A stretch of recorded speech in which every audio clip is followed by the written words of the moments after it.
जरा सोचो, तुम इतने खूबसूरत हो जाओ कि घर से बाहर निकलते ही लड़कियों का जमावड़ा लग जाए और तुम्हारी खूबसूरती को संभाल पाना उनके बस की बात ही ना हो। कुछ ऐसा ही होता है हमारी आज की कहानी में। कहानी की शुरुआत होती है मार्स परिवार से, जो पिछली कई पीढ़ियों से सबसे सुंदर इंसानों में से थे। लोग उनकी खूबसूरती की वजह से उन्हें बेहद पसंद करते थे और यही उनके पैसे कमाने का तरीका था। उनका सबसे बड़ा बेटा ओकिस एक टिकटॉक स्टार है। उसके दिलकश चेहरे की वजह से उसके करोड़ों फॉलोअर्स थे। इसके अलावा वो आम लड़कों की लड़कियों से सेटिंग करवाने में भी मदद करता था। उसका बाप पार्कर भी अपने समय में हद से ज्यादा खूबसूरत था, जो आए दिन लड़कियों का दिल तोड़ता था। उसने 1200 से ज्यादा लड़कियों को डेट किया था और आखिरकार उसे अपने बच्चों की माँ मिल गई। उसकी माँ भी काफी खूबसूरत थी, लेकिन थोड़ा आदमियों की तरह। अबे इसकी तो मूछें भी हैं। उनका छोटा बेटा कुलीन घर में सबसे ज्यादा सुंदर है। पूरे परिवार को अपनी खूबसूरती पर नाज था, लेकिन कुलीन चाहता था कि वो एक आम जिंदगी गुजारे। वो अक्सर सोचता था कि अगर वो थोड़ा कम सुंदर होता तो हर बार बाहर निकलने पर उसके पीछे लड़कियों की भीड़ ना पड़ती। उसके सुंदर चेहरे की एक झलक देखते ही लड़कियां पागल सी हो जाती। किसी की नाक से खून बहता तो कोई अपने बाल नोचकर इधर उधर कूदने लग जाती। नतीजा ये हुआ कि कुलीन की आज तक किसी लड़की से बात तक नहीं हो पाई थी। वो ज्यादा बाहर नहीं जाता था और अब तक घर से ही पढ़ रहा था। कुलीन के पास अपनी मछली के अलावा बात करने के लिए कोई भी नहीं था। वो अकेला ही पत्ते खेलते हुए मछली से बातें करता रहता। उसके इस बर्ताव से उसके परिवार को काफी चिंता हो रही थी। ओकिस कई बार उसे सुंदर लड़कियों की तस्वीरें दिखाकर पंप देता कि जा भाई, दुनिया में लड़की लड़की पटा, क्या कर रहा है तू।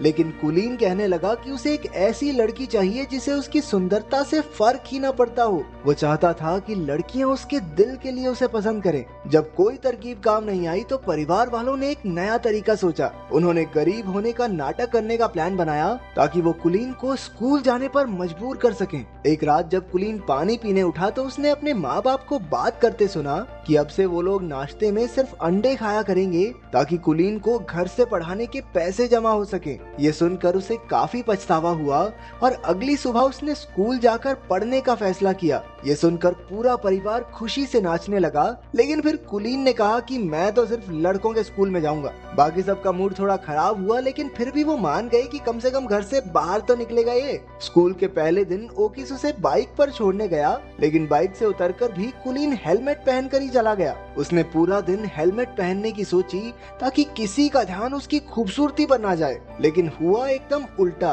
क्योंकि हेलमेट की वजह से सारे बच्चे उसे ही देखने लगे। उसे परेशान करने सिडी नाम का एक लड़का और उसके चेले आ गए। जब टीचर आई तो उसने कुलीन को हेलमेट उतारने को कहा। ना चाहते हुए भी कुलीन को अपना हेलमेट उतारना पड़ा और सबने उसका दिलकश चेहरा देख लिया। इसके बाद तो टीचर सीधा हॉस्पिटल में पहुंच गई, क्योंकि कुलीन को देखते ही उसकी सांसें थम गई थी। कुलीन सीधा घर की ओर भागा, लेकिन बदमाश लड़कों ने उसे रास्ते में ही पकड़ लिया। उसे स्टोर रूम में लाकर वो लोग सुपर हीरोज की तरह अपनी पहचान बताने लगे। ये तीनों पिछले 3 साल से स्कूल में पढ़े थे, क्योंकि सिटी को बस बीबीएम स्कूल की सबसे सुंदर लड़की अमेंडा के साथ ही पार्टी में जाना है। अमेंडा सिर्फ सुंदर लड़कों की बात ही सुनती है, इसलिए उन्होंने कुलीन को अपना डाकिया बनाने की सोची। फिर उन्होंने कीबो नाम के एक शरीफ लड़के को धमका कर उसका साथी बना दिया। कुछ देर बाद कुलीन प्रिंसिपल के पास इन बदमाश लड़कों की शिकायत करने पहुंचा। प्रिंसिपल बेचारा खुद ही अपने बेटे की वजह से परेशान था। वो उल्टा कुलीन से ही कहने लगा कि लड़की पटवा दे भाई इस बावड़ी बूथ से,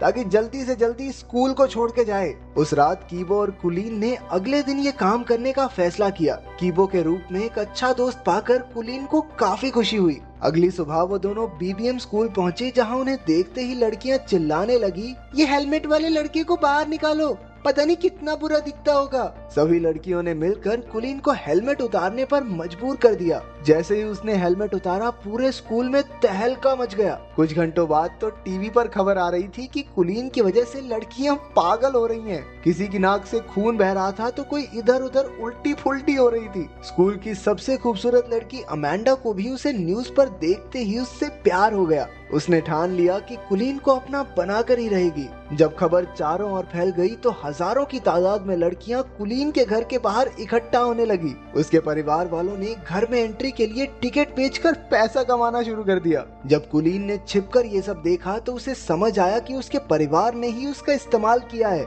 जब उन्होंने उसे कॉल करके घर पर वापस बुलाया तो कुलीन ने लौटने से साफ इनकार कर दिया। और तो और इतनी सारी लड़कियों की वजह से अपनी मछली की बुरी हालत देखकर उसका दिल और टूट गया। अब वो एक बिल्डिंग की छत पर उसे ढूंढ रही लड़कियों से छुपता फिर रहा था। अचानक एक लड़की ने पीछे से आकर कहा, छलांग वलांग मारने का तो प्लान नहीं है ना तुम्हारा?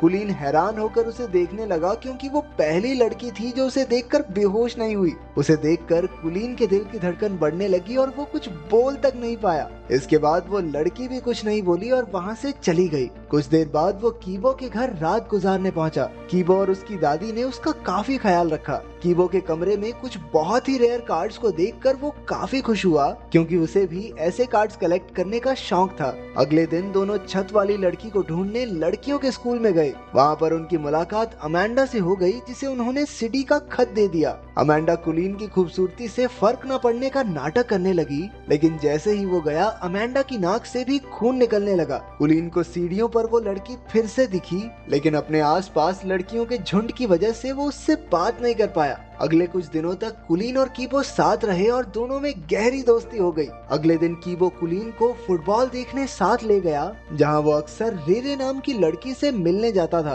कीबो इस लड़की को बेहद पसंद करता था। मैच के बाद कुलीन की नजर अचानक उस छत वाली लड़की पर पड़ गई। वो तो बस उसे देखता ही रह गया। तभी कीबो ने आकर उन्हें मिलवाया और कहा कि उसका नाम रेरे है। तब जाकर कुलीन को पता चला कि कीबो भी इसी लड़की को पसंद करता है। रेरे और कीबो काफी अच्छे दोस्त थे और उन्हें साथ देखकर कुलीन को जलन होने लगी। वो रात को ठीक से सो भी नहीं पाया, क्योंकि उसे समझ नहीं आ रहा था कि वो करे क्या। आखिरकार उसे याद आया कि उसका भाई ओकिस भी तो लव गुरु है, उससे मदद मांगनी चाहिए। अगली सुबह कुलीन को अपने सामने देखकर ओकिस की तो आंखें भर आई। वो कुलीन को लड़कियों से बात करने में कब से मदद करना चाहता था। अब तक कुलीन ने अपने परिवार को भी माफ कर दिया था, क्योंकि अगर वो बाहर न जाता तो रेरे से उसकी मुलाकात भी न हो पाती। फिर दोनों भाई सामान लेने गए, जहाँ ओकिस ने बताया कि कुलीन उस लड़की को कैसे पटा सकता है। कुलीन ने बिल्कुल वैसा ही किया, लेकिन उसे एहसास हुआ कि वो रेरे को उतना नहीं जानता जितना कीबो जानता है। लेकिन वो फिर भी हार नहीं मानना चाहता था। एक दिन अमेंडा ने लड़कों के स्कूल में आकर कुलीन को अपने जन्मदिन की पार्टी का न्योता दिया और साथ साथ एक फोन भी थमा दिया कि बाबू मुझे इससे कॉल करना, ठीक है? फिर शाम को कीबो, कुलीन और रेरे घूमने गए। वहाँ कुलीन समझ गया कि रेरे भी कीबो को पसंद करती है। उन्हें साथ देखकर उसे जलन महसूस हो रही थी। बाद में कीबो के जाने पर उसने सीधा रेरे से पूछ लिया कि क्या वो कीबो को पसंद करती है। पहले तो रेरे नहीं मानी, लेकिन जब कुलीन ने झूठ कह दिया कि कीबो तो अमेंडा से प्यार करता है, तो अचानक से रेरे का मुंह उतर गया। अब ये साफ था कि रेरे को भी कीबो पसंद है। इसके बाद घर लौटकर कुलीन ने अमेंडा को फोन करके उससे कुछ मदद मांगी, और वो तो कुलीन के प्यार में कुछ भी करने को तैयार थी। फिर अगले दिन अमेंडा के बर्थडे पर कुलीन और कीबो दोनों पहुंचे, तो अचानक से अमेंडा ने कुलीन को छोड़कर कीबो पर ध्यान देना शुरू कर दिया। वो उसे खींचकर साइड में ले गई और तभी रेरे भी पार्टी में आ गई। रेरे की नजर अमेंडा पर पड़ी, जो कीबो को किस कर रही थी। ये देखकर उस बेचारी का दिल टूट गया और वो वहाँ से भाग निकली। उसके पीछे पीछे कुलीन ने भी जाकर अपने प्यार का इजहार कर दिया। रेरे ने जवाब दिया कि वो तो उसे सिर्फ दोस्त ही समझती है। तो कुलीन ने अपने इकलौते दोस्त को धोखा भी दिया और लड़की भी नहीं मिली। अरे इससे बुरा और क्या होगा। उधर सिडी और उसके चेलों ने भी कीबो और अमेंडा को किस करते देख लिया और उन्होंने गुस्से में कीबो की जमकर धुलाई कर दी। कुलीन दूर खड़ा देखता रहा, लेकिन कीबो को बचाने की उसकी हिम्मत नहीं हुई। बाद में वो कीबो को घर ले आया। अपने दोस्त को दर्द से कराहता देख कुलीन को एहसास हुआ कि उसने बहुत बड़ी गलती कर दी है। उसे अपने किए पर बहुत पछतावा हो रहा था और आखिरकार उसने सारी कहानी कीबो को बता दी। इस धोखे से कीबो हैरान रह गया। वो कहने लगा कि अगर उसे पता होता कि कुलीन भी रेरे को पसंद करता है तो वो खुद ही पीछे हट जाता, लेकिन कुलीन के दिए धोखे के बाद से वो उसका दोस्त बनकर नहीं रहना चाहता। कुलीन पूरे 1 महीने बाद घर लौटा। उसने किसी से बात नहीं की और खुद को कमरे में बंद कर लिया। उसे अपने दोस्त की बहुत याद आती थी। घर पर उसकी माँ ने उसे उसकी मछली दी, जो एकदम सही सलामत थी। अपनी माँ की बातें सुनकर कुलीन को एहसास हुआ कि लोग उससे कितना प्यार करते हैं। अब उसने फैसला किया कि वो कीबो को जरूर मना लेगा। अगली सुबह उसने रेरे को जाकर सब सच बता दिया। इसके बाद उसने कीबो के पास जाकर उससे माफी मांगने की कोशिश की। तो पहले तो कीबो नखरे मारता रहा, लेकिन बातों बातों में कुलीन ने कीबो से बुलवा लिया कि वो रेरे को कितना प्यार करता है। बाद में पता चला कि रेरे फोन पर सब कुछ सुन रही थी। आखिरकार उन दोनों के बीच की गलतफहमियां दूर हो गई थी। कुछ दिन बाद सब डांस पार्टी में गए जहाँ कीबो की पार्टनर रेरे थी और कुलीन की पार्टनर अमेंडा। आखिरकार कुलीन और अमेंडा को डांस के किंग और क्वीन का खिताब मिला। जहाँ एक और सारी लड़कियां उसे स्टेज पर देखकर पगला रही थी, वहीं उसे एक लड़की की आवाज आई कि इतना भी अच्छा नहीं दिखता ये सुनते ही कुलीन का दिल एक बार फिर से जोरों से धड़कने लगा और उसकी नजरें इस अनजान लड़की को ढूंढने लगी। तो अगर एक दिन के लिए तुम इतने खूबसूरत हो जाओ तो तुम क्या करोगे, कमेंट्स में जरूर बताना।